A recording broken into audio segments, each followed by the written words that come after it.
Servus, Glück auf und herzlich willkommen zu einer weiteren FC Bayern Reaction. Ja Leute, diesmal reagieren wir auf ein Video vom FC Bayern. Ohne ihn funktioniert keine UEFA Champions League Reise. FC Bayern Vlog mit Zeugwart Martin. Ich find's gut. Ich fand auch die Podcasts immer gut, wo man dann mal die Menschen aus der zweiten Reihe hört, ja, die nicht im Rampenlicht stehen, wie die Spieler und die Trainer, die aber super wichtig sind, damit überhaupt die Spieler und die Trainer so arbeiten können, wie sie arbeiten, und die einfach super wichtig auch für den Verein sind. Und ich bin sehr gespannt.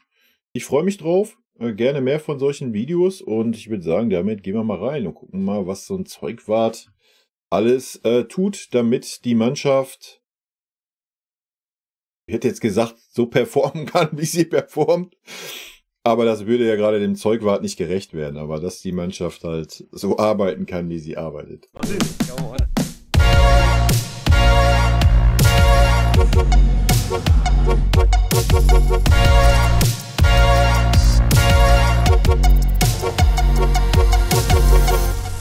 Servus und herzlich willkommen zum Servus. FC Bayern Vlog. Das hier wird eine Extended Version. Wir begleiten hier in diesem Vlog unseren Zeugwart Martin Delemann. Wir sind dabei bei der Spielvorbereitung, natürlich auf der Reise jetzt nach Rom. Und das Gleiche machen wir auch zu Hause in München im Wohnzimmer in der Allianz Arena. Ich sage euch, das hier wird Behind the Scenes at its best. Mein Name ist Lukas und das ist der FC Bayern Vlog. Let's go. So, hier ist die Profikabine und da ist Martin. Guten Morgen, servus. Hi, grüß dich. Hi, wir starten heute unsere Mission Champions League. Jawohl. Und gehen jetzt mal zum Aufbauen. Top. Und unterstützen die Trainer beim Aufbau des Trainings. Letztes Mal hat der George Clooney gefilmt. Das ist jetzt Heute jetzt der leider nicht. Hollywood-Star geworden. Wir bauen jetzt fürs Training auf und haben dann ein Training für uns und die Presse. Und später geht es dann direkt nach dem Training ab nach Rom. Und dann Mission Champions League. Wie lange vorher gehst du raus, um aufzubauen? Ja, circa eine halbe Stunde. Es kommt immer darauf an, ob vorher noch eine Besprechung stattfindet. Heute haben wir jetzt noch eine Besprechung, das heißt, wir starten noch ein bisschen früher, dass wir nach der Besprechung im Training gleich starten können. Also Champions League Training, das heißt spezielles Outfit, spezielle Motivation, spezielle Stimmung, alles da, was man braucht. Spezielle Motivation. Traumwetter, was will man mehr, oder? So kann es nur gut gehen. Gut, hier haben wir unseren Materialraum. Da holen wir jetzt mal das Wichtigste. Und auf. Ja, und daran sieht man, am Ende ist es doch nur Fußball. Ne?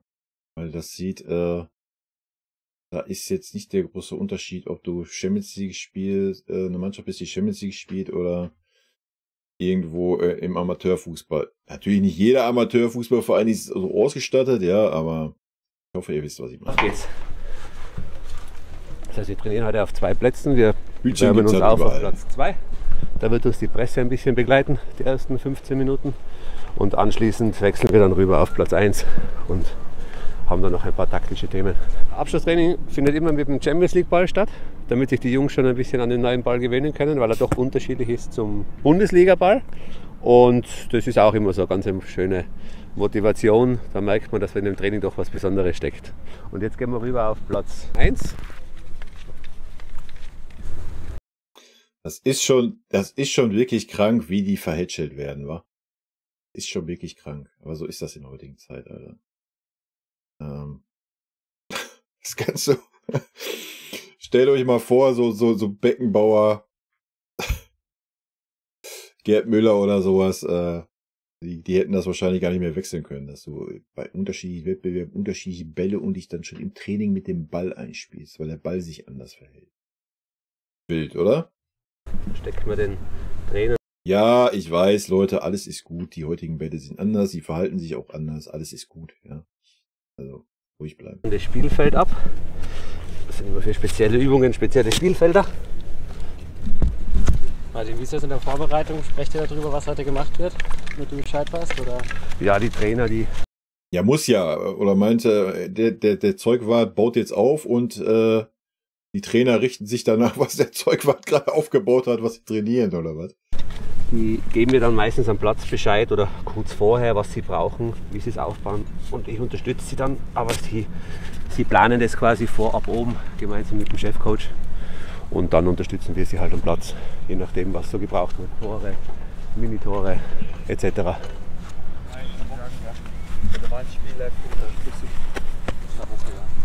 Immer fixieren, weil sonst ist es für die Spieler zu gefährlich, dass sie über die Linien stolpern. Das heißt, die werden jetzt im Boden fixiert. So gut wie möglich. So, dann ist da. Na, da war aber noch ein Stückchen ein bisschen hoch, ne? Mit dem Aufbau fertig. Letzten Vorbereitungen in der Kabine. Martin macht nochmal die Schuhe fertig. Noch ungefähr 10 Minuten, dann geht's los. Das heißt, noch mal bei den Spielern die letzten Stollen festdrehen. Ich sag's ja, Alter, die werden heutzutage... Guck mal, da muss man sich doch auch teilweise nichts gegen seinen Job, weil super, dass es diese Menschen gibt. Aber da muss man sich doch auch nicht wundern, dass die Charaktere mittlerweile halt echt teilweise so hilflos sind. Ja, denen wird ja echt wirklich alles abgenommen. Das kannst du ja als alter Sack, wie ich es bin, gar nicht nachvollziehen, Alter. Du musstest früher deine Schuhe striegeln, waschen, putzen. Du musstest gucken, dass du die richtigen Stollen reinschraubst, ob du auf Asche gespielt hast, ob du auf Rasen gespielt hast. Wie das Wetter ist, ob du lange 17 mm Stollen hattest oder kurze Stollen, Gummistollen oder Eisenstollen und ach, das ist ja wild, Alter. Damit wir dann auch ordentlich trainieren können und es keine Verletzten gibt. Das ist immer ganz, ganz wichtig, denn darauf legen die Spieler großen Wert, dass die Stollen sitzen. Jetzt steht alles. Ja, und das kann er nicht mehr selber als Multimillionär. Kann er sich nicht hinsetzen, seine Schüche nehmen und mal kurz gucken, ob die Stollen richtig sitzen. Das ist zu viel verlangt in der heutigen Zeit. Alto Belly. Platz ist vorbereitet, Schuhe sind vorbereitet, die Jungs kommen raus zum Training. Martin hat sicher an alles gedacht. Und jetzt schauen wir, was er auf dem Platz macht.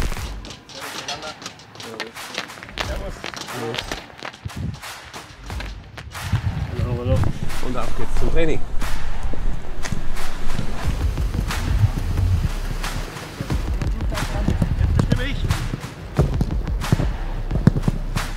Training läuft hinter uns. Martin ist natürlich dabei. Schauen wir mal zu ihm. Steht gerade bei Thomas Tuchel. Tuchel.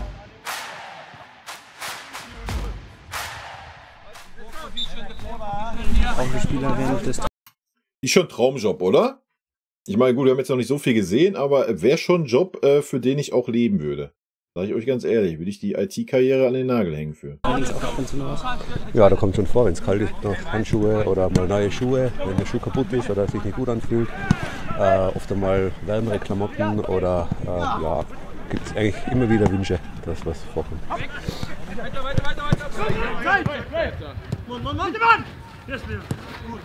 Komm, komm, hey! Einer!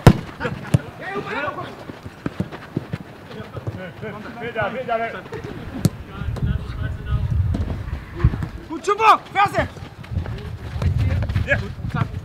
Stark, Schubu! Wir wechseln jetzt von Platz 1 auf Platz 2. Und dann geht's weiter.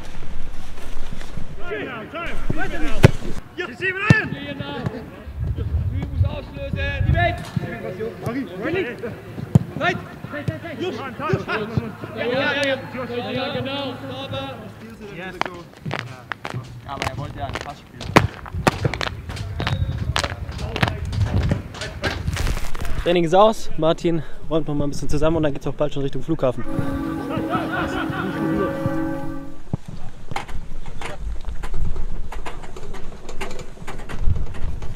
Jamal macht noch ein paar Schüsse, übt noch ein bisschen. Wir räumen auf. Jetzt kommt der stressigste Teil des Tages, weil kurz vor Preise jedem noch einfällt, dass er doch noch irgendwas braucht für die Reise auf den letzten 3, 4, 5 Minuten. Aber wir haben das schon alles immer so weit vorbereitet, dass wir griffbereit noch die ein oder andere Reserve haben. Jetzt packen wir noch die letzten Sachen. Manu seine Handschuhe, die müssen natürlich dringend mit nach Rom. Und in 45 Minuten ist Abfahrt. Jetzt wird es noch einmal ein bisschen stressig und dann geht es auf in den Süden. Manus Handschuhe verfolgen wir mal auf der Reise, aber jetzt wird es nochmal interessant. Wir schauen ins Materiallager. So Martin, wir folgen dir.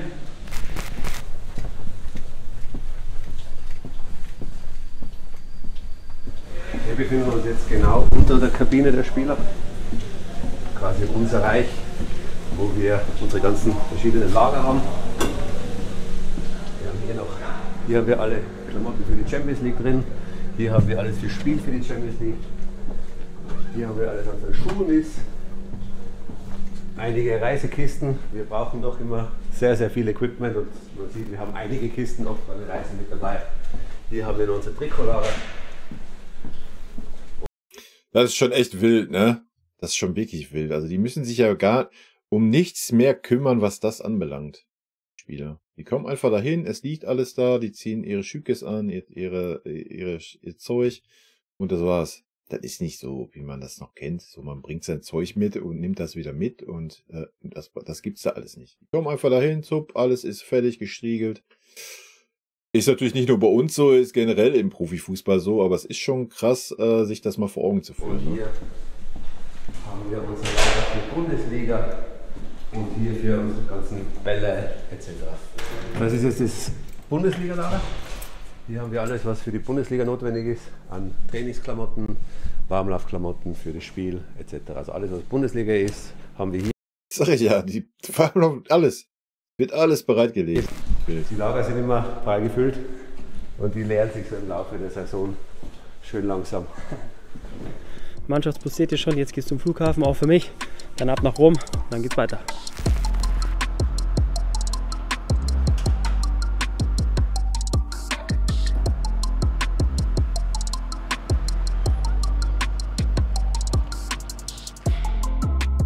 Sollte es auf einem Flug nach Rom auch anders geben als Pizza und Antipasti. Das nenne ich mal perfekte Vorbereitung.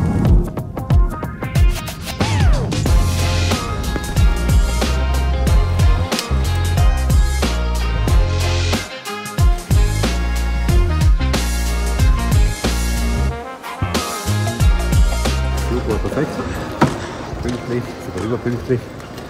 Und jetzt geht es auf zum Hotel. Mit den Schuhen, die wir dabei haben und die Kulturbeutel.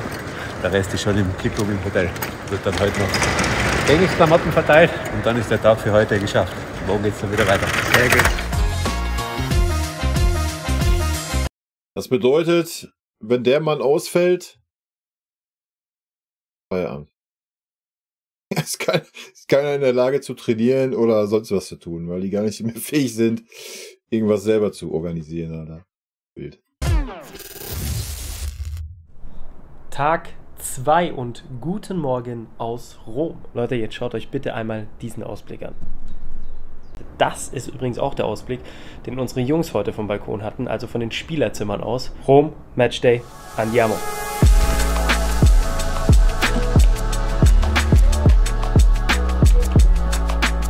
Da ist er. Guten Morgen.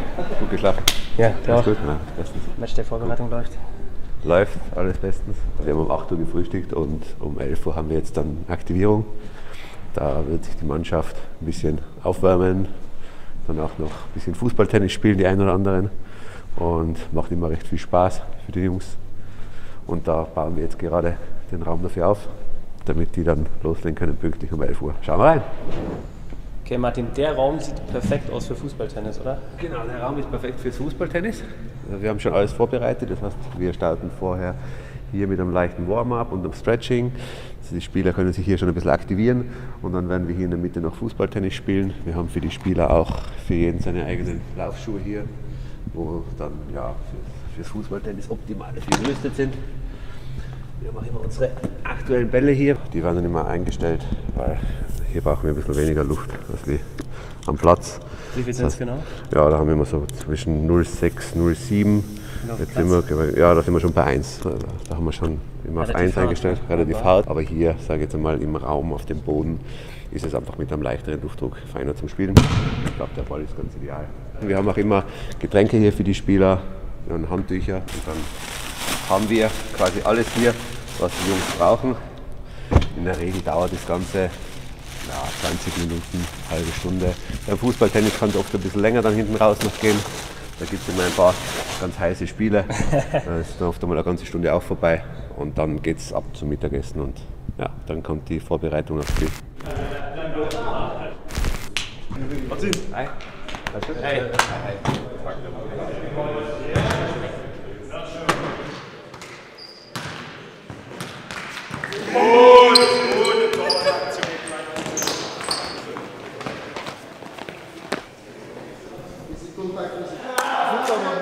Letzter Take im Teamhotel. Es ist jetzt 17 Uhr. In 4 Stunden ist Anpfiff.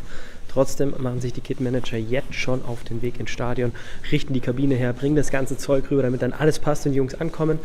Und auch da sind wir natürlich dabei. Deswegen ab zum Bus und dann geht's ins Stadio Olimpico.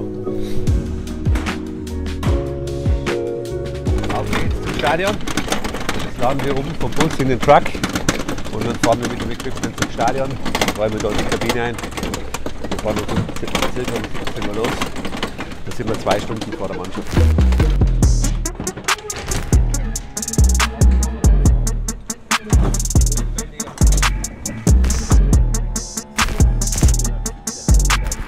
To the stadium. Ja. Okay, auf geht's zum Stadion. Warten wir jetzt noch auf den Truck, damit wir unsere ganzen Kisten hier haben, die wir dringend brauchen fürs Spiel. Dann geht's unten rein. Und dann geht's hier rein. Ich vermute mal hier rein, werden sie uns gleich zeigen. Und dann laden wir aus und dann geht der Stress los. Martin, das heißt, wenn der Bus hier nicht parken kann, wird schwierig, oder? Ja, durch das, dass der Bus hier nicht parken kann, müssen wir mit dem Truck hier alles anliefern. Normalerweise reisen wir mit dem Bus an. Das heißt, der Bus hat normalerweise unser Equipment, fährt mit uns hier vor, wir laden hier aus. Aber nachdem hier alles sehr eng ist und das quasi für den Bus nicht machbar ist, muss unser Kit-Truck hierher fahren und wir laden hier aus. Kabine? Die ist Deutschland Weltmeister geworden.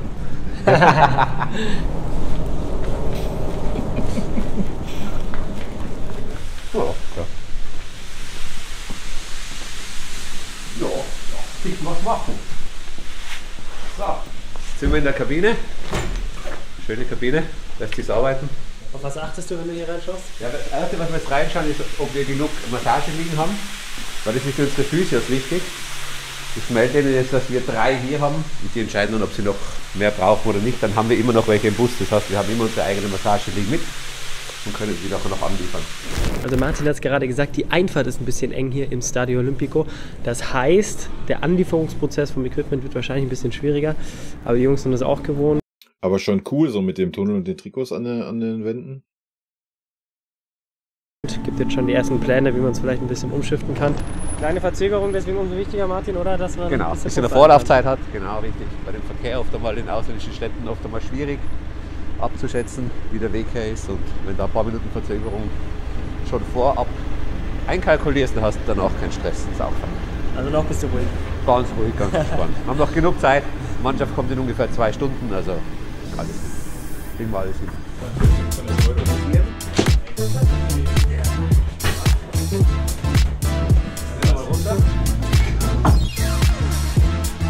So, und wenn ich schon mal da bin, dann kann ich auch ein bisschen mit anpacken. So sieht's aus, Kollege.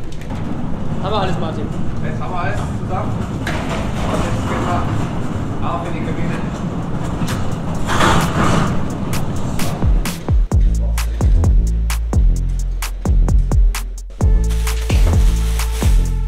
Mit den Trikots, mit denen beginnt man immer zuerst.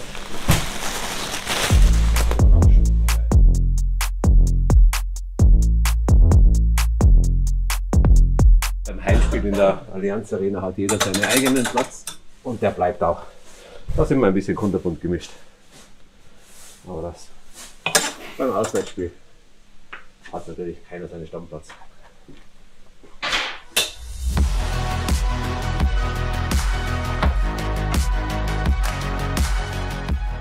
Die Spieler haben immer 2 Trikots pro Spiel, also sprich für die erste Halbzeit und für die zweite Halbzeit. Was ist, wenn mal eins kaputt geht? Ja, wir haben auch noch einen Reservesatz dabei. Das heißt, wir haben im Grunde genommen für jeden Spieler 3 Trikots. 2 bekommt er hier pro Spiel und den dritten Reservesatz haben wir dann draußen am Platz. Weil es könnte ja sein, dass am Platz irgendwie sich der Spieler verwundet und das Trikot dann dementsprechend schmutzig ist, dann muss es ausgetauscht werden. Dann wird der Schiedsrichter das verlangen. Und dann haben wir immer ein drittes Trikot am Platz. Es gibt ja auch Spieler, die gern im Langarm-Trikot spielen, wie zum Beispiel der Eric. Aber auch immer ein Kurzarm, weil es könnte ja sein, dass es auch heute bei den Temperaturen wechseln wird.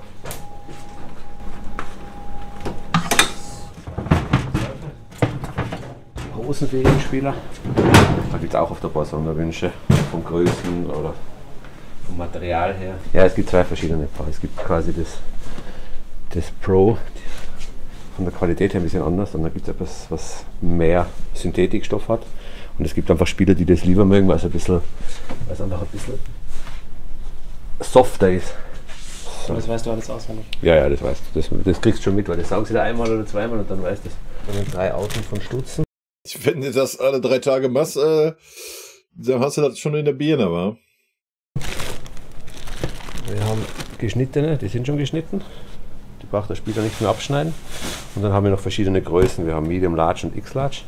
Und dort auch so jeder Spieler seine eigenen Wünsche. Die weiß natürlich auch mit der Zeit alle, wer möchte was. Warum würde man sich abgeschnitten holen? Ja, weil viele Spieler lieber mit einem Socken spielen, als wie mit dem Stutzen. Das heißt, die ziehen dann unter dem abgeschnittenen einfach einen normalen Tennissocken an. Die präferieren einfach das. Wir verteilen jetzt gerade die Warmlaufklamotten. Das sind quasi die Klamotten, die die Spieler dann beim Warmlaufen anziehen vor dem Spiel. Da hat natürlich jeder seine eigenen, von der Größe her. Verteilen wir jetzt gerade. Da wissen wir auch genau, welcher Spieler welche Klamotten braucht. Die Trainer haben natürlich eine eigene Kabine. Die haben natürlich ihre Klamotten hier, ziehen sich hier um und bekommen auch alles fürs Spiel hier von uns hergerichtet. Haben natürlich auch, die brauchen dann die Leibchen fürs Warm-up und in dem Fall oft Handschuhe oder Mützen im Winter. Das kriegen die alles hier. Das heißt, damit die nicht die ganze Zeit zwischen den Kabinen hin und her laufen müssen. Taktiktafel auch wichtig. Taktiktafel auch natürlich wichtig. Special guest. Servus! Luca! What do you think? It's a good game. It's a beautiful game. We will see. I don't know, but the Bayern is strong. But be careful. Lazio is not so bad. So, da hat Luca Toni noch kurz vorbeigeschaut Hat er recht gehabt in dem Spiel. für eine Analyse. Will man nicht alles trifft und rum. Jetzt ist die UEFA da. Die Kabine wird nochmal gefilmt für das Live-Feed. Halten uns mal ein bisschen zurück. Wichtige Bilder, aber jetzt, weil alles hergerichtet ist, sollte das passen. So, jetzt kurze Pause beim Aufbau. Wir müssen ruhig sein. Luca muss arbeiten. Che sono abituati a avere pressioni e attraversare dei momenti difficili. Super sympathischer Typ auch, der Luca Toni. Wir sind jetzt mit dem Aufbau in der Kabine fertig. Da ziehen wir nochmal alle Stollen stramm, damit die fürs Spiel dann auch festhalten. Ja, zum Beispiel vom Thomas. Also Schauen wir, dass die fest sitzen. Das sind keine neuen Schuhe, nee, im Gegenteil, das ist ein Mythos, dass die Spieler bei jedem Spiel neue Schuhe wollen. Das stimmt überhaupt nicht. Die meisten Spieler spielen sehr lange mit ihren Schuhen. Wenn sie es einmal gewohnt sind, dann ist der Wechsel nicht immer so schnell und so einfach. Dann checken wir noch beim Manu alles, ob alles hier ist. Wir haben hier für Manu einmal fürs Warmlaufen, langes Oberteil, kurzes Oberteil. Dann haben wir einen Tech-Fit und eine lange Radlerhose und noch eine kurze Hose. Das verwendet er fürs Warm-up. Und dann beim Spiel trägt er sein Trikot. Das ist noch schön. Da haben wir dazu natürlich Stutzen und Hose. Und das Allerwichtigste natürlich für den Torhüter, seine Torwarthandschuhe. Die haben wir ja aus München mitgenommen, wie wir gesehen haben. Und natürlich bei den Schuhen, da schauen wir noch, ob wir das die stramm schützen. Und dann sind wir soweit bereit fürs Spiel. Dann kann es nur noch losgehen. Dann rühren wir jetzt noch unseren Getränkekübel an. Da haben wir eine spezielle Mischung. Die haben uns die Füße gegeben. So. Nachher 2-mal Apfelschorle, damit es ein bisschen Geschmack bekommt. Und dann mit Wasser auffüllen. Okay Leute, wir sind durch in der Kabine, müsst ihr euch nochmal auf der Zunge zergehen lassen. Geschlagene 1,5 Stunden Vorbereitung. Team kommt jetzt gleich hier im Stadion an, dann dürfen sie die Heiligen Hallen betreten.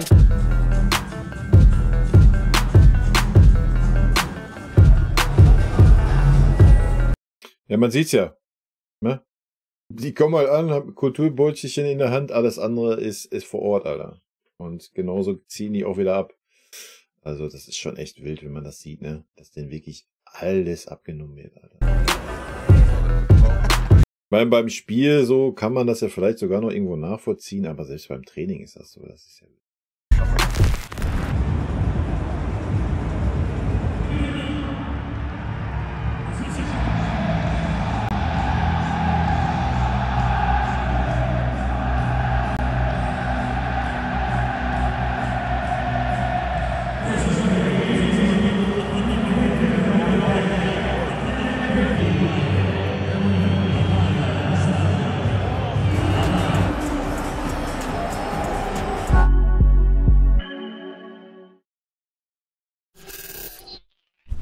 Von Rom nach München. endlich daheim. Teil 2 des FC Bayern Vlogs. Leute, was soll ich sagen? Ich war nach dem Hinspiel so bedient und habe diesen Tag heute so extrem herbeigesehnt. Weil es ein Heimspiel ist, weil wir die FC Bayern Fans im Rücken haben und weil wir heute in die nächste Runde einziehen. Davon bin ich fest überzeugt und wenn ihr das auch seid, dann sind wir schon mal auf einem sehr guten Weg. Wie ich es euch versprochen habe, folgt jetzt die Spielvorbereitung in der Allianz Arena mit unserem Zeugwart, mit Martin. Martin ist gerade schon auf dem Weg zur Arena. Wir haben 5 Stunden vor Spielstart, noch einiges an Arbeit vor uns und das schauen wir uns jetzt gemeinsam an. Let's go, Teil 2 mit dem Bayern-Zeugwarten in München.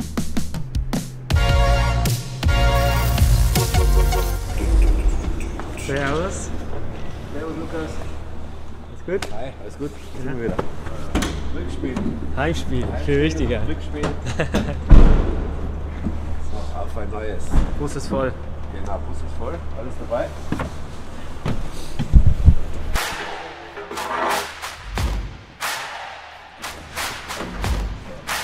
Nächstes die Stadionjacken, damit wir es schön warm haben. Die brauchen wir heute, wahrscheinlich ist es immer noch kalt, gell? Ja, ganz warm ist noch nicht. Dann haben wir da Fließ- und Regenjacken. Also für jede Witterung was dabei. Für jede Witterung was dabei, ganz genau. Geht's? Nein, bist du schon geübt? Hast du schon ganz angefangen? Und da ist drin? Da haben wir jetzt noch drin die Trikots und zwar am Laufen. Das Wichtigste fürs Spiel. Ohne Trikots spielen wir nichts. Dann noch die Schuhe. Die sind eigentlich das Wichtigste, oder? Die Schuhe. Ja, gleich wichtig wie die Trikots. Ohne Trikots, ohne Schuhe wird es schwierig.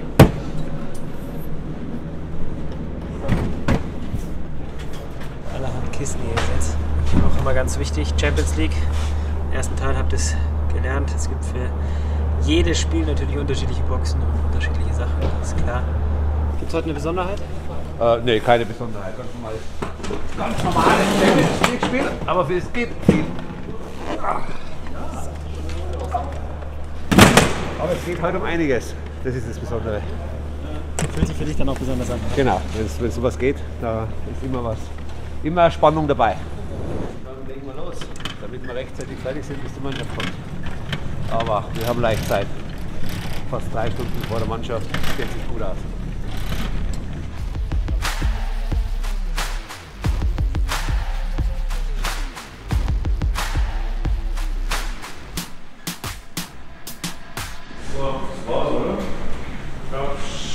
Das war's, genau.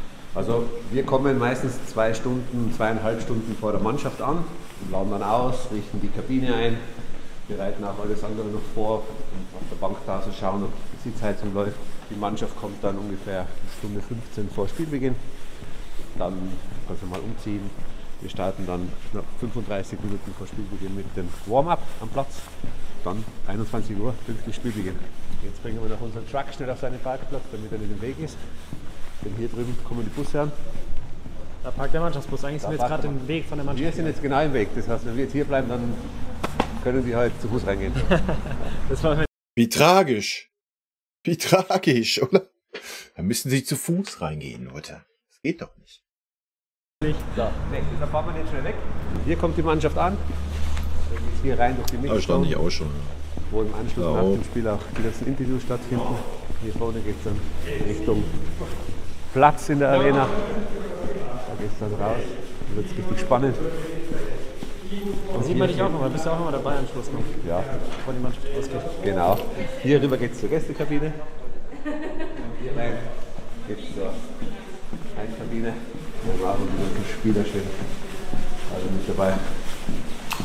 So, und dann merkt man schon, jetzt geht's rund. Jetzt geht's rund.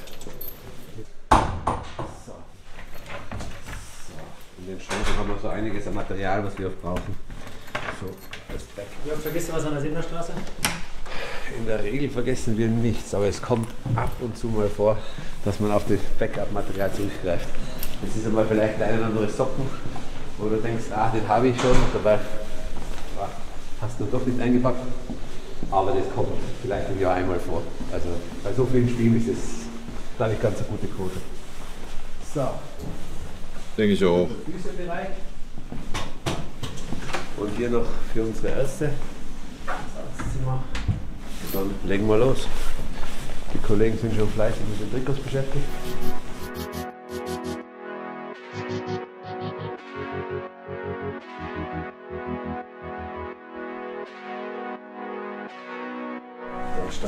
mal mit den Schuhen.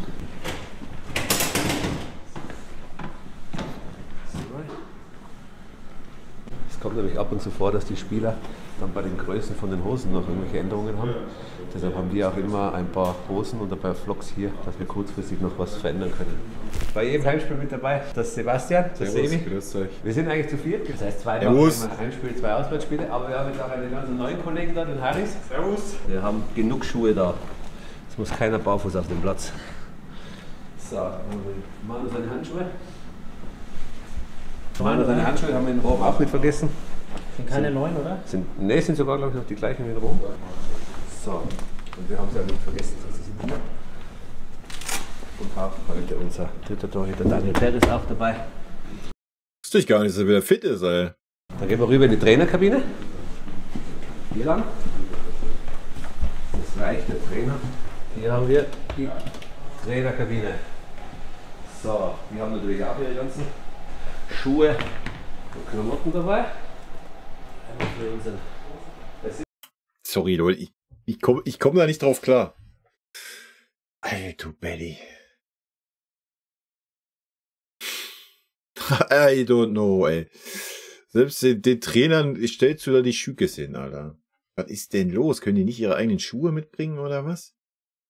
Alter. Assistant Coach und für Thomas Duppel, der Chefcoach. Aber so ist das im Fußball, Leute, ne? Aber da sieht man halt auch mal, er hat es ja gerade gesagt, vierköpfiges Team, was allein nur dafür zuständig ist, ne? Ist schon krass, oder? Die Spieler haben auch ihre Laufschuhe dabei. Ihre Laufschuhe, das sind ja nur jetzt ihre Schuhe, die haben sie ja nur mal kurz dann 30 Minuten an. Das sind eigentlich ja seine Schuhe. Wild. Dann checken wir mal, ob jeder 2 Paar Schuhe dabei hat. Das ist immer das Mindeste. Ja, aber das haben wir an der Sebener Straße schon 3-mal gecheckt, also sollte eigentlich nichts fehlen. Trainerschuhe. Einmal vom Anthony, vom Torwarttrainer. Da wird es weniger bunt. Da ist jetzt weniger bunt. Bei den Trainern ist es sehr, sehr einfarbig. Was ist der Unterschied bei den beiden Kabinen, Trainerkabine und Spielerkabine? Unterschied ist keiner. Es ist nur wieder wie beim Auswärtsspiel. Man schaut, dass man Spieler und Trainer getrennt, damit die sich hier auch unterhalten können und die Spieler sich drüben umziehen können.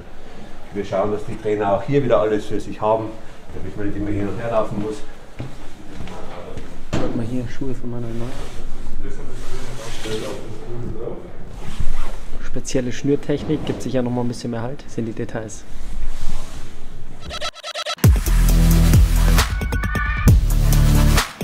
Das Setup in einer Kabine, heim und auswärts, ist im Grunde genommen sehr ähnlich. Da sieht man hier tatsächlich, hat jeder Spieler seinen eigenen Platz. Und in der Auswärtskabine machen wir es, wie schon gesehen, Nummern aufsteigen. Ansonsten ist das Setup sehr, sehr ähnlich, damit die Spieler auch nichts suchen müssen. Dann bekommt jeder Spieler ein Handtuch. Jetzt für die Dusche. So. Bringen wir unseren Physios noch ein paar Handtücher.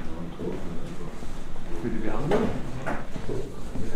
Was passiert hier in dem Raum, Martin? Ja, hier findet die Behandlung der Spieler statt, vor dem Spiel, in der Pause und auch nach dem Spiel. Einfach um auch die Muskulatur wieder zu beruhigen nach dem Spiel. Dann haben wir immer hier Vollbetrieb. Vollbetrieb. War ganz neu. Damit können wir die Stollen der Spieler jetzt elektrisch fixieren. Das ist immer ganz praktisch, hat der Kollege eine super Idee gehabt. Da tun wir es jetzt leichter mit dem Fixieren der Schuhe. Das sind unsere Bälle. Wer kriegt alles Bälle? Bälle bekommen, also jede Mannschaft hat Bälle fürs Warm-up und 10 Bälle bekommen auch immer die Schiedsrichter. Das sind ja sozusagen die Matchbälle, die fürs Spiel verwendet werden. Unsere Bälle machen wir jetzt hier vorne raus. Wir nehmen nach unser Torwarttrainer und unser Co-Trainer mit raus auf den Platz, wenn sie das Warm-up aufbauen.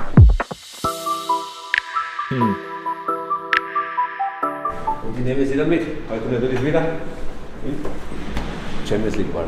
Die Kollegen von Lazio sind schon da, sind schon beim Arbeiten. Die sind schon fleißig. So, die sind vermutlich gestern angereist und haben heute schon relativ früh gestartet. So wie wir in Rom. Der obligatorische Kaugummi. Das war jetzt wichtig. Für Spieler und vor allem für unsere Trainer.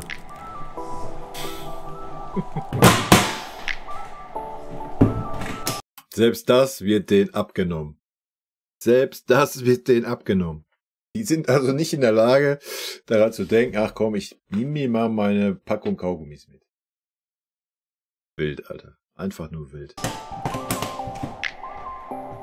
Hier haben wir die Klamotten für unsere Trainer drin.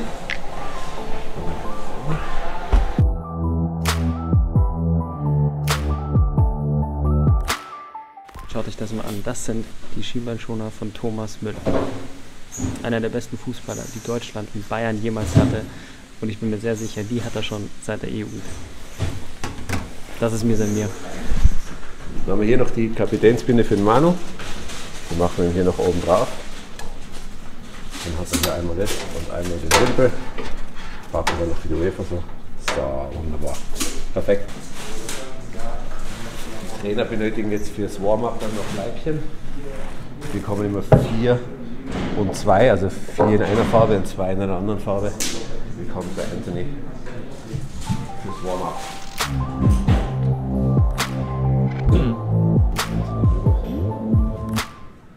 Schaut euch um. Kabine füllt sich. Fast alles hergerichtet. Soweit sind wir fertig. Knappe gute Stunde. Sind wir gut in der Zeit. Machen wir einen kurzen Check, ob alles da ist. Wir sind fertig. Wir können starten. Rom kann kommen. Dann bringen wir noch ein bisschen Wasser auf die Bank. Bei einem heißen Spiel wird man auch gerne mal ein bisschen durstig. Und dann kann man Wasser gut gebrauchen. Wir haben immer 4 Kisten Wasser draußen an der Bank. Jetzt geht's das erste Mal auf den Rasen heute, oder? Jetzt geht's zum ersten Mal auf den Rasen, genau.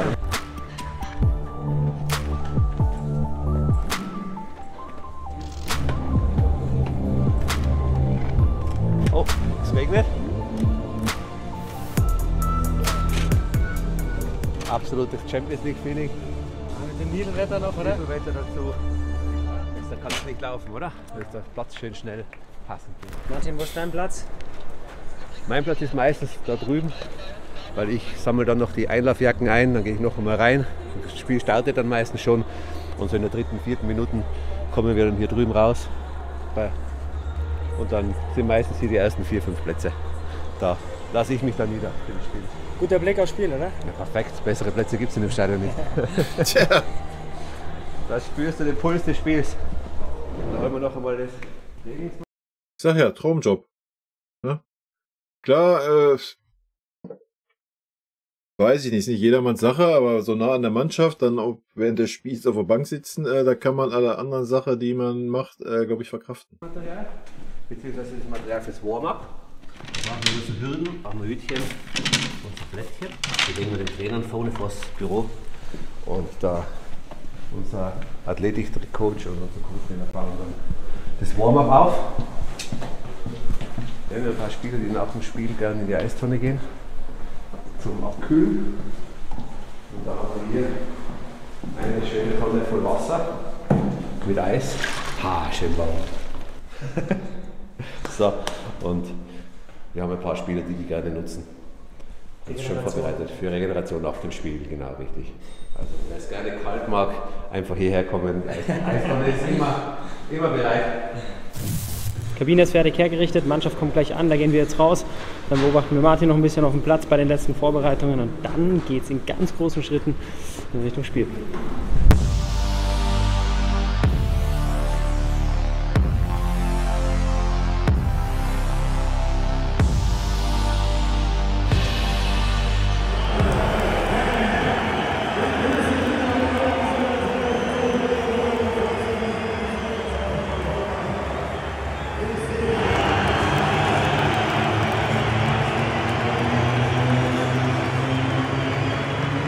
So hässlich dieses Shirt, ey. Weiß ich nicht, was den Verein da geritten hat.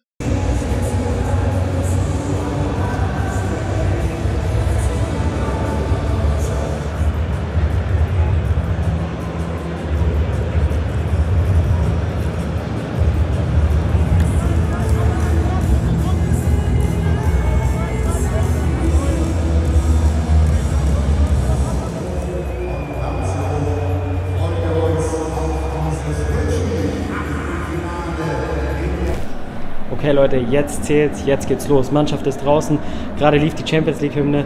Man merkt, dass hier Stimmung ist und man merkt, dass die Jungs Bock haben. Alles für den Bayern-Sieg. Wir warten noch kurz auf Martin, der sammelt draußen die Jacken ein. Von ihm noch ein abschließendes Statement, dann geht's ins Spiel und dann sehen wir uns nach Abpfiff wieder. Da ist er. Los kann's gehen, oder? Los kann's gehen, oder? Los kann's gehen. Jetzt zählt nur noch ein Sieg und ab ins Viertelfinale. Top. Martin, Viel Spaß beim Zuschauen, okay?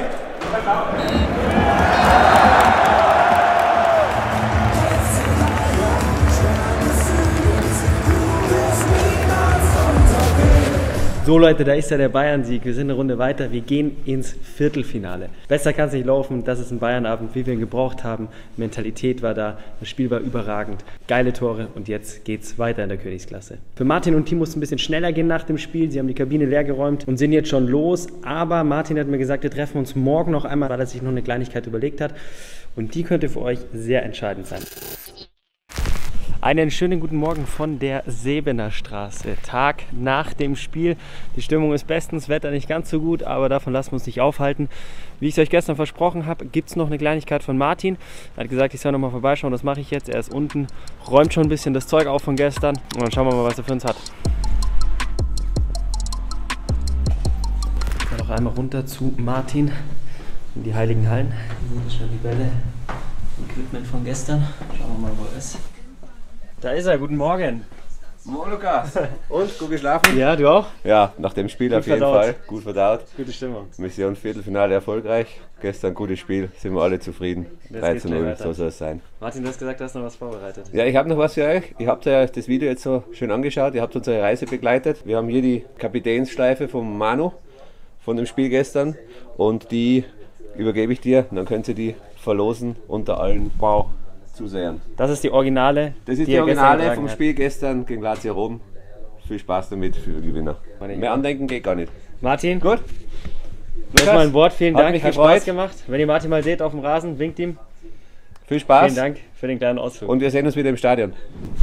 So Leute, lasst euch das nochmal auf der Zunge zergehen. Das hier ist die originale Kapitänsbinde, die Manuel Neuer gestern in der Allianz getragen hat. Und damit nicht alles, er hat gestern auch noch einen Rekord aufgestellt, also nochmal besonderer.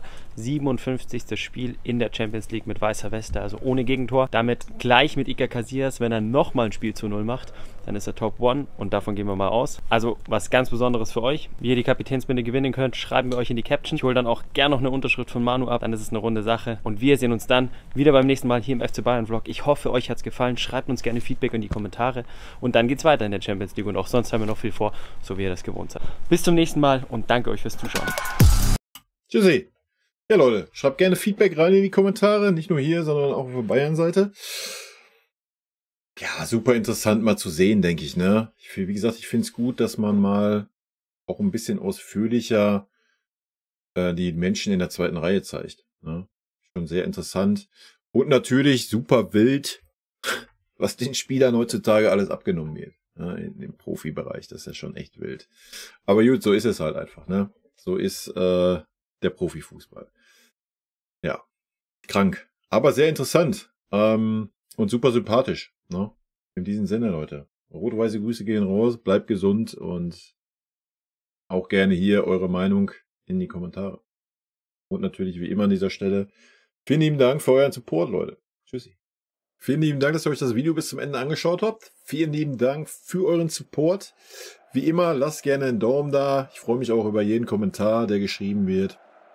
Und in diesem Sinne nochmal rot-weiße Grüße gehen raus. Und jetzt zum Abschied noch ein paar nette O-Töne von unseren vergangenen Trainern. Ein dicker Kuss von der Trainer von der Meister. Was das Allerwichtigste ist, weil wir wissen, dass er ein guter Kerl ist. Wir sind schockverliebt in meine Mannschaft. Also ich fand, das hat Spaß gemacht zu coachen. Ein Trainer ist ein Idiot. Ein Trainer sehe, was passiert im Platz. Dahin bist du eher Trainer und wenn du viele Spiele hast, bist du mehr Coach als Trainer und ich bin schon lieber Trainer als Coach. Geiler Satz. Magic.